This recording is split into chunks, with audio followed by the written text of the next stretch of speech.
மௌதகா கிராமம் உத்தரப்பிரதேசத்தில் ஒரு குக்கிராமம்.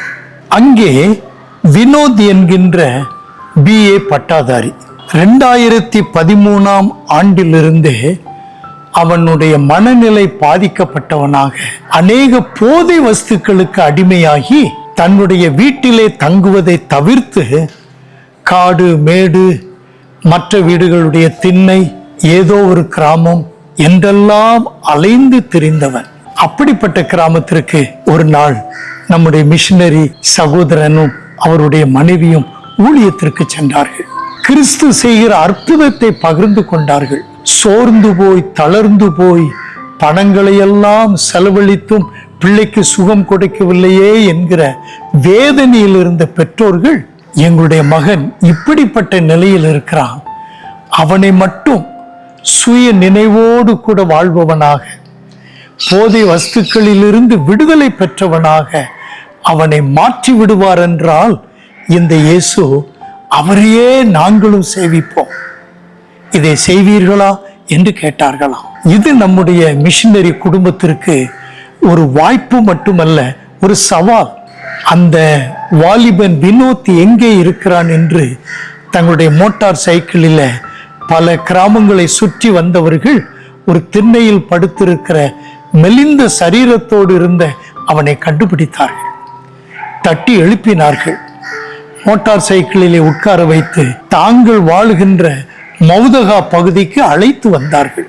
அவனை குளிக்க வைத்து சிகை அலங்காரம் செய்து புதிய ஆடை வாங்கி கொடுத்து அணிய செய்து காலையிலும் மாலையிலுமாக 10 நாட்கள் அவனுக்கு இயேசு கிறிஸ்துவினுடைய அன்பையும் மன்னிக்கும் கிருபையையும் சமாதானம் அருளுகின்ற அவருடைய வல்லமையையும் விளக்கி காண்பித்து அவனை மறுரூப வாழ்வுக்கு வாய்ப்பு கொடுத்து ஜெபித்தார்கள். வேதம் வாசிப்பது, அவனோடு சேர்ந்து ஜெபிப்பது என்று 10 நாட்கள் தினசரி அனுபவமாயிருந்தது. நாட்கள் செல்ல செல்ல புத்தம் புதிய மனிதனாய் மாறிவிட்டான். அல்லேலூயா!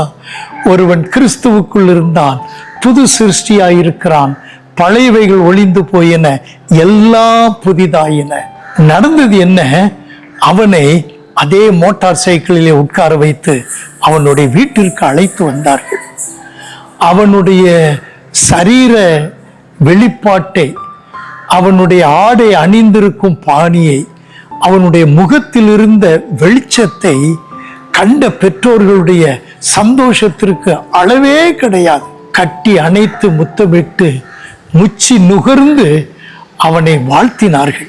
மிஷனரி குடும்பத்திற்கு நன்றி சொன்னார்கள். நான் அங்கே சென்றிருந்த போது நடந்தது என்ன? அவருடைய வீட்டிலே ஒரு கூட்டம் நடந்தது. நடுவிலே இவன் அமர்ந்திருந்தான். எல்லாரிலும் இந்த வாலிபன் வித்தியாசமாய் இருக்கிறானே, நன்றாக ஆடை அணிந்து படித்தவன் போல தெரிகிறதே என்று கேட்டேன். அப்பொழுதுதான் இந்த சம்பவத்தை சொன்னார்கள். அன்றைக்கு மாலையில 2 புதிய கிராமங்களுக்கு அழைத்து சென்றார்கள். அந்த 2 புதிய கிராமங்களும் இந்த வினோத் சுற்றி வந்த கிராமங்கள். கில்லத்தாரா, கட்கானா என்கிற கிராமங்கள்.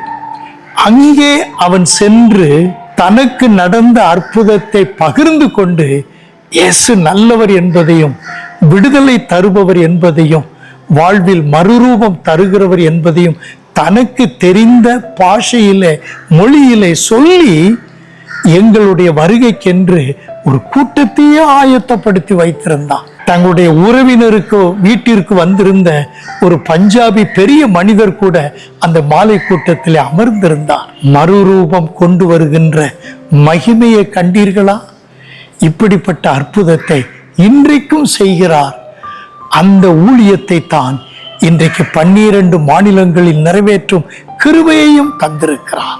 உங்களுடைய வாழ்வில இப்படிப்பட்ட மறுரூபம் பெற்றிருப்பீர்கள் என்றால் நீங்களும் வினோத்தை போல உங்கள் தொடர்பில் வருகிறவர்களுக்கு, சுற்றி வாழும் மனிதர்களுக்கு, நண்பர்களுக்கு, உறவினர்களுக்கு இயேசுவை சொல்வீர்களா?